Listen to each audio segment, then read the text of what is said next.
She said, no, I'm standing in front of the border service agent and they said that you need to book that next flight before I hang up the phone. I was 6 months pregnant. The policy didn't even know I existed. And in that moment, it didn't even care.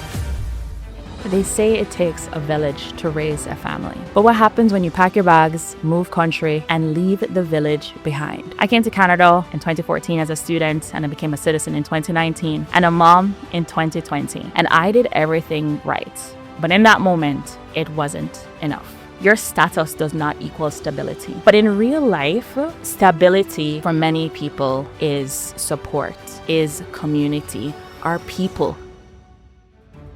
I'm your host, Kristina McPherson, and yes, we are featuring immigrant mothers in this series. My child is an immediate relative, my spouse is an immediate relative, but my mother is not an immediate relative in their definition. At the 6-month mark, my mom would have to leave Canada, and I decided then that if she's leaving, so too am I, because I need my village. I need my people. I would like lots of people to be here. We could make a line, and whoever turn it is every day gets to play with me with the whole entire day. The immigrant experience, it doesn't end after you become a permanent resident or a citizen. It only changes. This is Momversations, as told by Canadian immigrants, live from the Media Hub on riotradio.ca. I'm your host, Kristina McPherson, and yes, we are featuring immigrant mothers in this series. However, this is not just a show for moms. Whether you are at the beginning, in the middle, or at the end of your immigration journey, or you're still outside of Canada trying to figure out if this is the right move for you, and if you are single, you have a family, or at any end of the spectrum, this series is for you because mothers, immigrants, are usually trying to make these high-stake decisions. And what they did, what they had to do, how they arrived at that decision is wisdom that everybody needs. So today, we are going to start with my momversation. You're going to hear from me, my mom, who is back in Jamaica, and my 5-year-old daughter. Now, I mentioned that this all sort of started in the pandemic. And so at the time, I think everybody else can relate. The pandemic was just WhatsApp news. It was something that was happening in another part of the world and wasn't very relevant to us where we were until it was, real quick. And everything shifted. Everything changed, and I was one of the very first people to start working from home in my office, having been 6 months pregnant. And when my mom was supposed to come here, we had everything in plan. We had medical insurance, we had a quarantine location, we had everything figured out. And then we started hearing the news that the borders might close. So we expedited her arrival to Canada. So this was a Sunday when we were hearing the news that they may close the border. We don't know. There was nothing official yet. We said, okay, when is the next flight? Wednesday, we booked that flight. And she was on that flight. Not realizing that while she was in the air flying to Canada, the Prime Minister of Canada announced the border is closed. And when she landed, they said, ma'am, the border is closed. You cannot stay.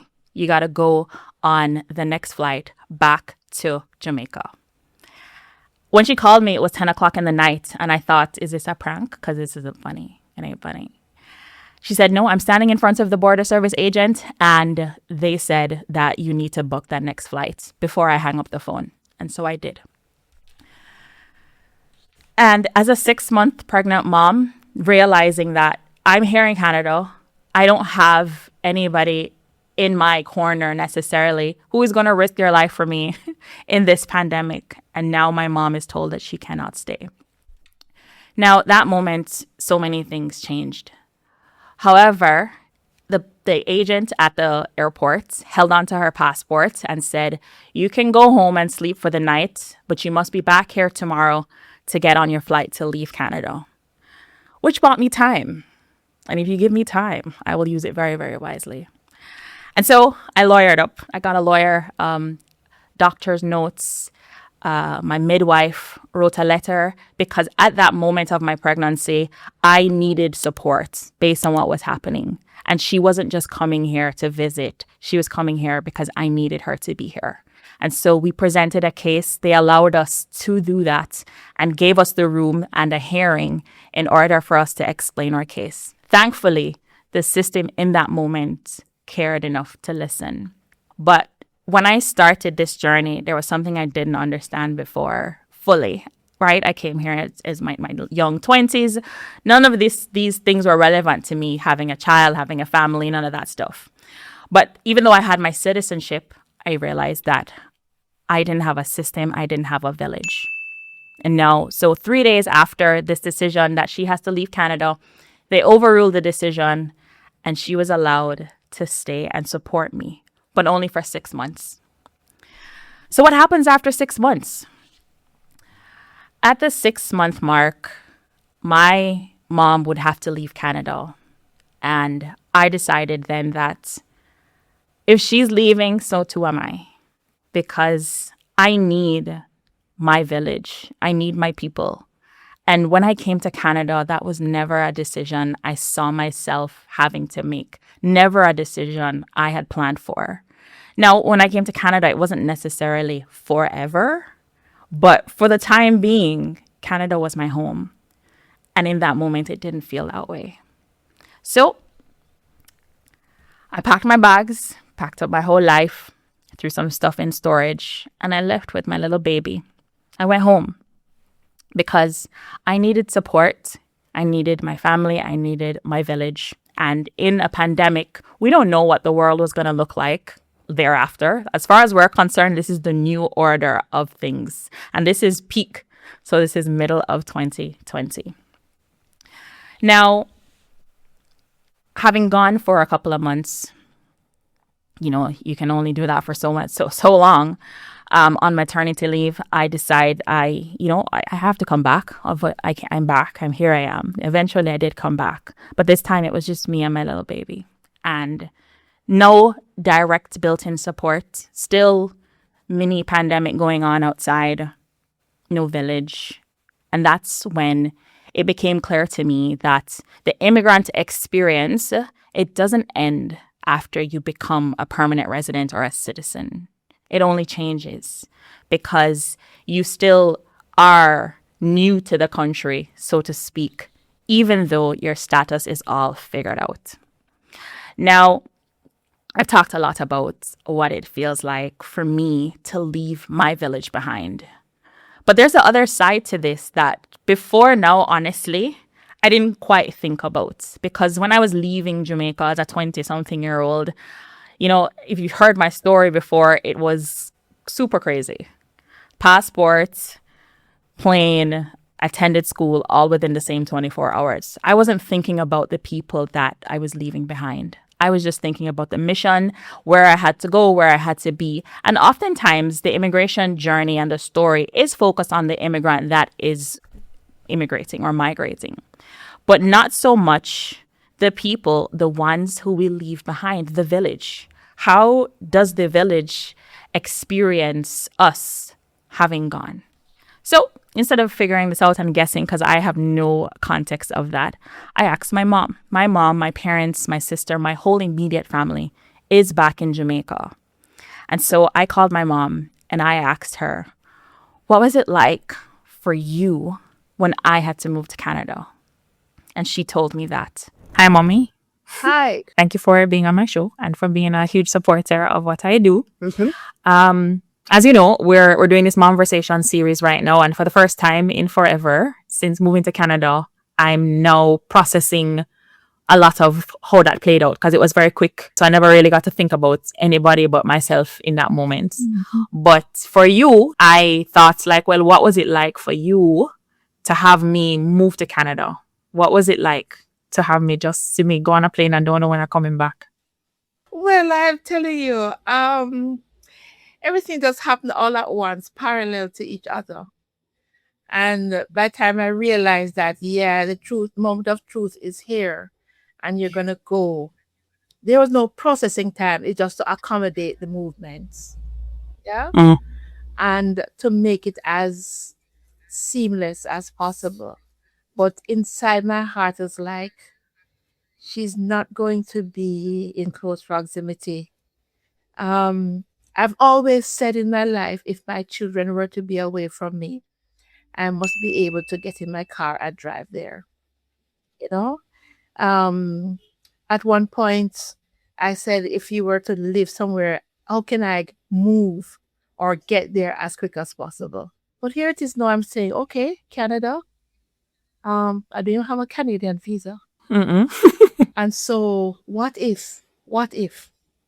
But again, the important thing is the processing of your visa and getting it. And when you didn't get it on time and you bought your ticket, I said, then how is going to happen? How are you going to go without your passport here? And so we just had to jump in. When you got your visa, we just had to jump in the car, reach to Kingston, come back, pick up your stuff, head to Montego Bay.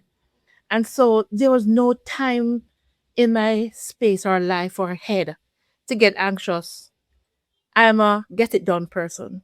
And so when you're on the plane and God no, I said, okay, next step. What's the next step now?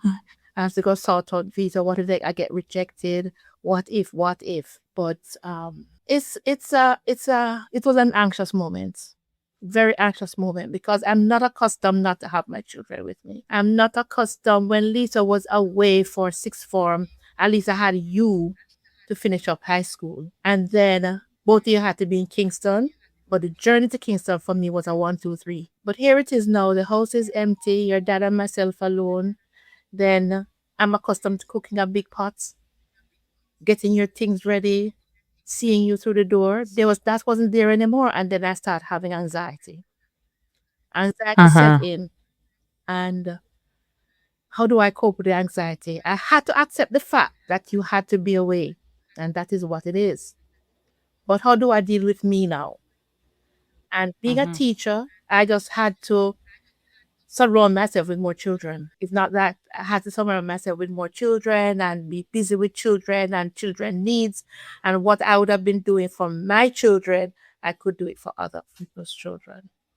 And so the whole helping this mother, babysitting for this parent, or drop him off and I will keep him until you are. And that kind of it didn't fill the void, but it helped me to still have children to care for. I was asked the question recently, and even know that I'm having to process all of this. What if Ebony gets up and say she wants to go somewhere else? No. No. That's on my watch. But what do you think that would be like for me if I had to send her to Jamaica, have her move to another country? I feel like maybe that's the same, but I can't do that. I can't send her to Jamaica to stay with you. But I could just come. Why? For what? No, I wouldn't stay here. Something can happen. That remember I told you for school.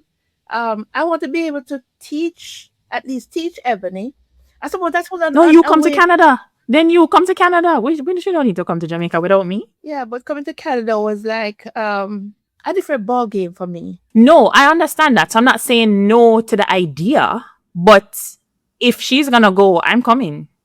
That's the idea. The whole context is moving borders, moving across country, and she's little right now. So it's if she had to go right now, I know that I'm still in control, so to speak.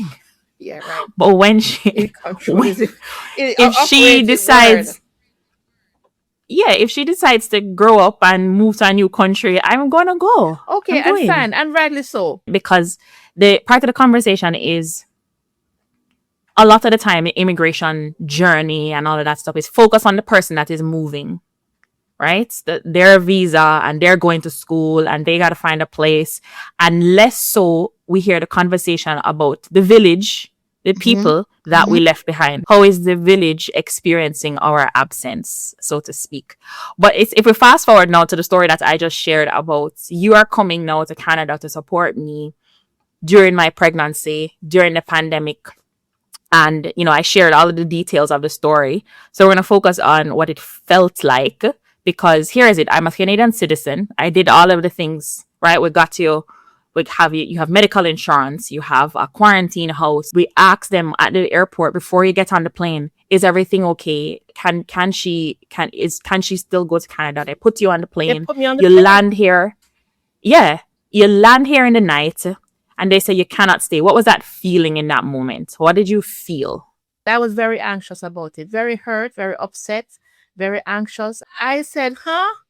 I said, why? They said the border is closed. I said, when did this happen? Oh, today. I could not be today. I left Jamaica on Air Canada. If the border was closed in Jamaica, I should have been told the border is closed. You can't travel today, and I would figure out what next. But now that I am here, you're telling me the border is closed. Border did not close before taking the plane. Obviously, the border closed while I was in the air. And if that's the case, there's no way it's like back home, it's a bus. You could say, okay, Mr. Driver, stop, let me get out, and I could turn back home. I couldn't get off the plane in the air. It means I had to get down. Now that I've landed, you're gonna tell me I can't leave the airport to go? What's next? Oh, they're gonna put me on the next plane back. I said, at whose cost? At whose cost? Oh, at my cost. I said, that cannot be. So politely, we had a conversation. And there were 3 persons in this conversation. 2 gentlemen, 2 male officers, and a female. So I asked the question, why am I not permitted to leave? Or only immediate relative? I said, there you go. So I fit the criteria. I'm mother to the person I'm going to. So obviously, I am immediate relative. I don't fit the description. And so who is immediate relative now? Who do you describe as immediate relative? Well, I forgot what they said. What was the description they said? You might remember. My child is my immediate relative, Yes. but not my mother. Yeah. My child is an immediate relative. My spouse is an immediate relative, but my mother is not an immediate relative in their definition. So I was your immediate relative, but you weren't my immediate relative. And I said to That's what her, it was. I said, no, that's ridiculous because she is my child. So she has to be my immediate relative. And of course, just by having that back and forth discussion, I could see where the 2 males, they were getting impatient. They were getting very snappy and offhanded as if though I had no right to be questioning. But the young lady, she was a little bit more understanding. And I said to them, think about this. This is a crisis, pandemic. We are in the middle of it. I'm coming to Canada for my daughter who is pregnant and going to be delivering pretty soon. I'm here to support her. She needs my help here. How would you feel if the tables were changed? You're telling me that you would be quite okay not going to your daughter to see her through and assist her? The 2 men, they said, well, the thing is, you don't fit description, so you're going to have to go back. And I said, okay, so now that you're saying that I have to go back, this is now 11 in the night, minutes to 11 in the night. How do we do this? Oh, well, there's no plane to go back tonight. I said, okay, there you go. So what next? I said, stay in the airport. I said, stay where? In the airport? And do what? Sleep where? On the benches? Where? You going to put me in a hotel or something? Because there's no way we can do this. No way. And of course, the men, being very inconsiderate, threw up their arms, threw out there, you don't fit the description, and that's it. And they walked away. Young lady who stayed with me, she said she's going to ask some questions. She'll be right back and just to sit and relax. And say, okay. I was and that's when I got a chance to call you, explain to you what they're saying, what was happening. Motherhood is its own thing, Mm-hmm. right? And then you layer on immigration, and then there are all these different complexities that you never even know you would come about, or you never even, and my situation is probably a little bit unique in that it's a COVID baby, your mom's visiting to help you, and I mean there were many families at the time I think who were turned back on same day. Oh yes, that very night there were a lot of anxiety because there are and I looked around and I said, oh, so I'm not the only person, there are other people. And so as I kind of listen out and see what's happening, but one of the beautiful things about it is that young lady, that female officer, she was very helpful. She was very kind. She went away, came back, and she said what she get the chance to do is she's gonna have to take my passport and other documents from me and allow me to go. I said, okay, I'm gonna leave here to go home. She said, no, you can't go home. You'd have to find somewhere else to be because you have to quarantine. And what was good, what was beautiful when I went back for the second interview, I wasn't thinking that I was going to see her. And apparently she took my case very serious.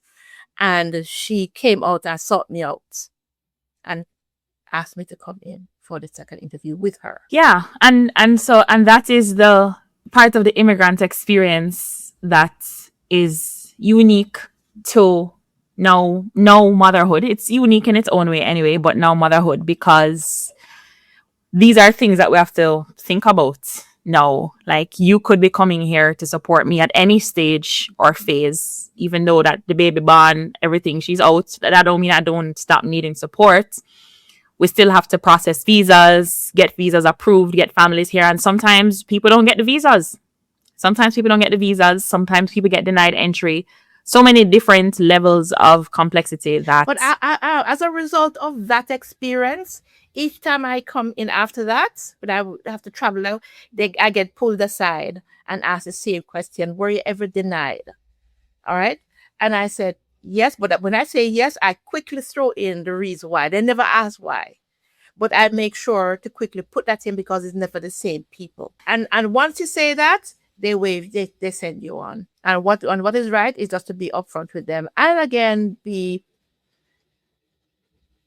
cooperative and polite. Be very cooperative with any immigration, anything. Yes. Be very cooperative. But you were very cooperative and saying, like, don't fight them. If they say I have to go, and just go, and we have to figure something out. And I was like, not on my watch. But also we had a good lawyer who kind of stepped up to the plate and really helped to fight that battle and provide suggestions. So that was super helpful. Yeah. And that's part of I think the momversation, people, that is not just, of course, there are more than just mothers that we leave behind in our countries. We leave the village, right? And what is it like when the village experiences our absence? Even though that's the last time you saw Eb was last summer. Yes. Right? Last summer. And so you have to experience her for short pockets of time. Yes. And I must say, it's that space cannot be refilled when your children leave you, even now, you know. And as you said, thankfully, you're not the only child. So at least I have Lisa Ann here to... Yeah, high five. Yes. For me to still play mother. But at least I get a chance to still cook. And of course, you don't mind that. You don't mind that at all. Because when your father is any day of the week, he will do the cooking, and I'm sure you cherish He's the kitchen manager. Yes. All aspects of it. I only supervise. Yes. But motherhood is always, especially when you have your children that you adore, and motherhood is going to always be there, and you never get over the hurdle. No matter how big you are, and you're married, and you're gone about your business, and you're on your own, mothers don't get accustomed to it. I must tell you, we are forced to adjust. Good thing about it, I'm an educator, and so I get to still be that person in the classroom with other children. Not the same kind as before, but at least it still gives me that space where I still have that care to share. And I'm sure other parents can resonate with the conversation, like, what is it like when your kids leave and you and the village are behind experiencing their absence? So if you need me to come tomorrow morning, just send me the tickets. Okay. Noted. Noted. Now, listening to that for the first time hits a different kind of reality now that I am a mother. Because when you talk about immigration, like I said, it focuses on the people that are leaving. But there's always a side of the story that gets left behind. There are families too, not just mothers that have to see their children go, but sometimes mothers with their children stay back in their countries. The dad goes and tries to find settlement in Canada, and it could be 2 years between that decision before the family is reunited. So what's their story, other outside of the immigrant who was gone and had to fight through the immigration jungle? Ask them. And then there's what happens next. So the wisdom that I gained from this experience, having been come here as a student, no chick nor child to worry about, and getting to this point where, okay, now I have a family, I have to think about other than myself. What do I wish, if I had to do it all over again, what do I wish I knew? Which is my signature question for people coming to Canada or who have been in Canada. What do you wish you knew before coming to Canada? What do I wish I knew before this mom experience? Now, one, and I think this was a aha moment. It feels obvious, but when you're in it, your status does not equal stability. And I think that this applies to me in that moment as a mom, a new mom, but also for people who are looking for a job, looking for something specific, starting a new job or starting a new type of job, looking for a new type of job. Just because you have permanent residency or citizenship, it doesn't solve the job problem. It doesn't solve the village problem. It doesn't solve the fact that you still have work to do. And that status that you get is kind of a beginning. And I don't know that that's something that is spoken about often enough or realized often enough, because you can succeed on paper. Yeah, I'm a citizen, but struggle in real life. And Canada and the immigration in general measures success as status, employment, integration, like how well have they integrated into society, and even a house, right?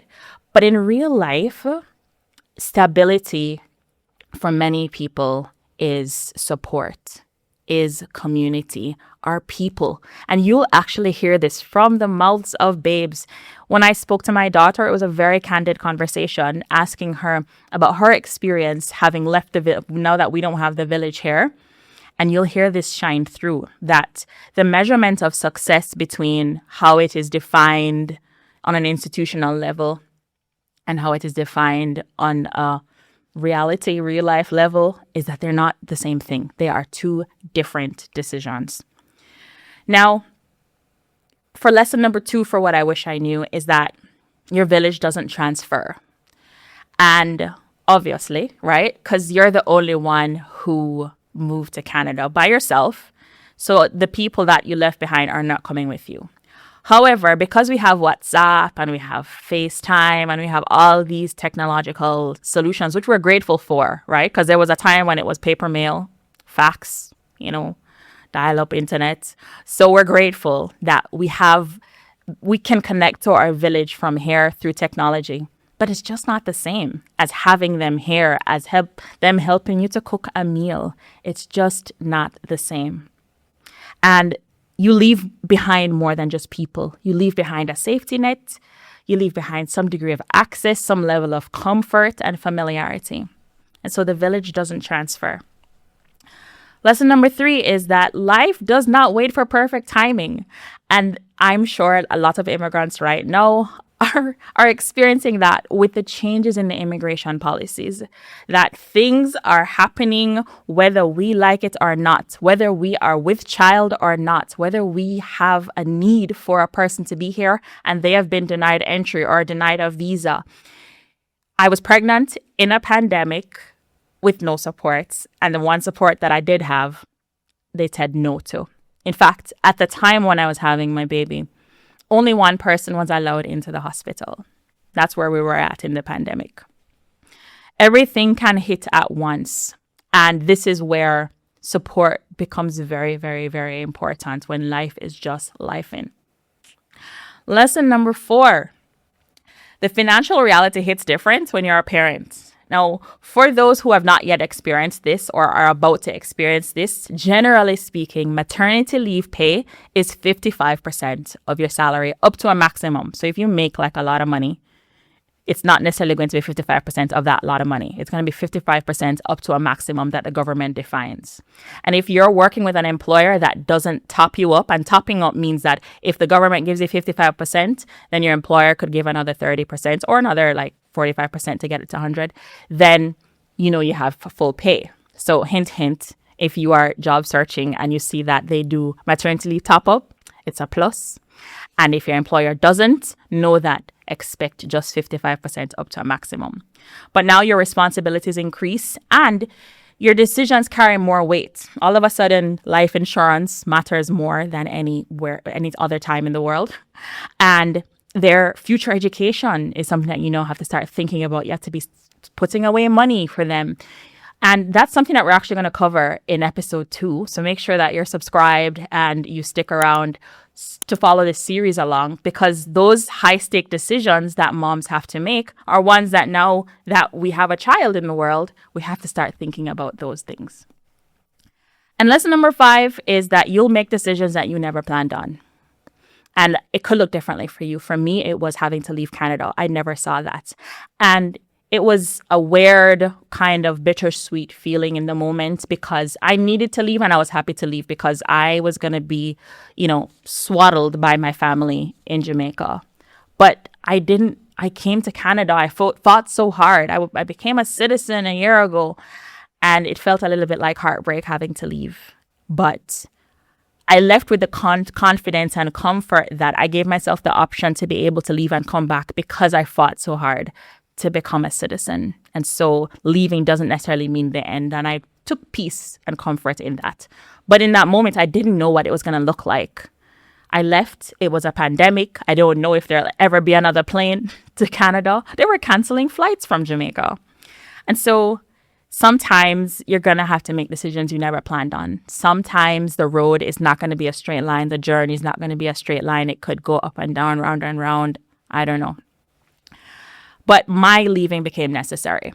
And the biggest lesson of all, having this conversation, lesson number 6, is that you don't just leave your village, you have to rebuild it.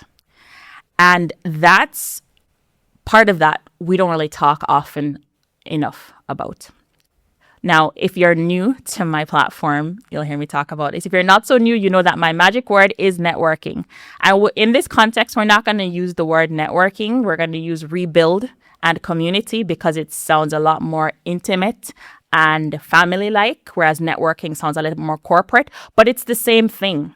Right? You can network in different contexts, in a different capacity, to build community, to build a new family. It will come through your network. That's why it's called networking. So rebuilding is part of that journey, that immigrant journey. Community, friends, family, your village. And for me, and I think for most people, it didn't happen overnight. Some people are fortunate to come here to family. Some people have to find new family. And my thing kind of happened. It wasn't necessarily planned because I didn't wake up one day and say, let me go find me a family. Smurf the whole day long. It happened slowly. It was through real connections. It was showing up, and it was through church, actually. Quite a bit of my family right now, my new village, or extended village rather, because we're not replacing the village that we have. We still have them. But we are extending the village to have people around us, people that are going to show up, people that are going to surround themselves around us. I have what I call my fairy godparents, or they call themselves the fairly odd parents, who have kind of adopted me and treat Ebony like their grandchild, and treat me like their own. I go to their house. I could cry on their couch, and they have really stepped up. So too have other people through mutual connections and other people in my church. And so these people who stepped up became part of our lives in a way that we never expected and we never ever planned. And we're so grateful for. Incredibly fortunate. These are the people who in our lives right now feel like family, and one day we'll take them to Jamaica and connect them to the rest of the village, and just like that, the village gets rebuilt over time but it's something that you have to be intentional about. Was I intentional? Technically. I said, church is near me. They had a good website, and I went, and it turns out to be a good community. Now, it doesn't mean that, of course, you're not trying to find another village. You're just trying to rebuild, extend, and sometimes this new village might look different. And now she's growing up in that version of our village. Not the one I was raised in, but a hybrid, because she gets the best of both worlds. You know, we go to Jamaica, and sometimes the Jamaica people come here. They always come here for her birthday. But now she gets to experience this one we had rebuilt. So I wanted to understand something from her point of view. And I think for us moms, how are our children experiencing this big life change that we embarked upon? What is it like for them? So from her perspective, very candidly, no preparation, from the mouths of babes, my sweet, sweet child. Hi, honey. Hi, Mom. I have some questions to ask you, okay? So I'm going to tell you first why I'm asking the questions, and I'll ask you the questions, okay? So you know how we are Jamaican and Canadian, right? Yes. But there was a time when mommy lived in Jamaica, and daddy too, right? Yes. So now that we live in Canada and our family still lives in Jamaica, I want to know what that's like for you, okay? So first I want to know, when it's just you and mommy at home, whether it's a school night or a holiday or whatever, what is it like when it's just you and mommy? It's like I don't have really much to do. I'm like playing by myself, but if I have more objects to play with, I can't really control them with only my two hands. Interesting. Okay. When Papa is here, you know how Papa visited just now, and he was here for a long time, right? Mm-hmm. What was that like? It was nice. We got to play hide and seek. Okay. We got to play Connect Four. So I got to play with him a lot. Yeah. And when you're in meetings, I get to play with him.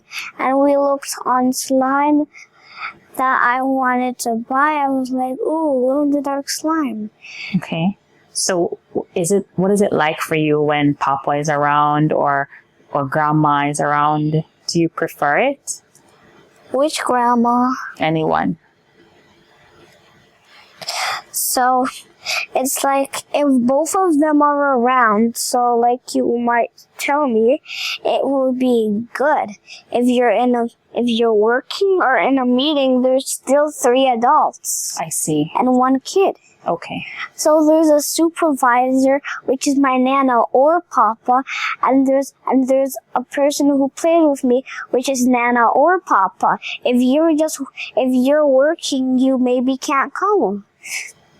If I want to play something, there needs to be 2 people. Got it. And he plays Uno with me. Okay.